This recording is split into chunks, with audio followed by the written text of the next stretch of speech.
கிட்டத்தட்ட 1940களிலிருந்தே குட்டி குட்டி குட்டியாக அழகான படங்கள் உருவாக்குறாங்க. ஒரு பக்கம் யூதர்கள் எடுக்கக்கூடிய பிரம்மாண்டமான படங்கள், கிட்டத்தட்ட துரந்தர் மாதிரி அந்த மாதிரியான படங்கள். இன்னொரு பக்கம் பாலஸ்தீன் எடுக்கக்கூடிய குட்டி குட்டியான அழகான படங்கள், மனிதத்தை பேசுகிற, அன்பை பேசக்கூடிய அழகான படங்கள். இந்த இரண்டும் தொடர்ந்து கிட்டத்தட்ட 100 வருடங்களாக ஒரு கருத்தியல் வாரை அந்த நிலப்பரப்பில் உருவாக்கிக்கிட்டே இருக்கு. அதே மாதிரி தான் உலகம் முழுவதும் அமெரிக்க குடியரசு உருவாகின போதும் இப்படி திரைப்படங்கள் எடுக்கப்பட்டது. ஈரான் ஏராளமான திரைப்படங்களை உலகிற்கு தங்களுடைய கலாச்சார பண்பாட்டு தளத்திலிருந்து தந்திருக்கு. ஆனால் உலகத்தின் மிக முக்கிய முன்னோடி மொழியாக சொல்லப்படுகிற தமிழிலிருந்து அப்படியான படங்கள் வரவே இல்லை. குறிப்பாக ஈழத்திலிருந்து. ஈழத்தின் போராட்டம் என்பது உலகம் முழுக்க, உலகமே திரும்பி பார்த்த 50 ஆண்டு கால போராட்டம். யாழ்ப்பாணத்தில் ஒரு நூலகம் எரிக்கப்பட்டது.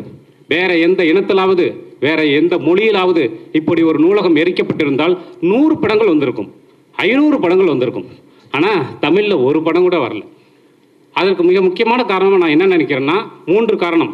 ஒன்று, தணிக்கை குழு அரசியல் காரணங்கள். இரண்டாவது, அடிப்படையிலேயே இங்கே இருக்கக்கூடிய படைப்பாளர்களுக்கு இருக்கக்கூடிய இறக்குமதி சிந்தனை.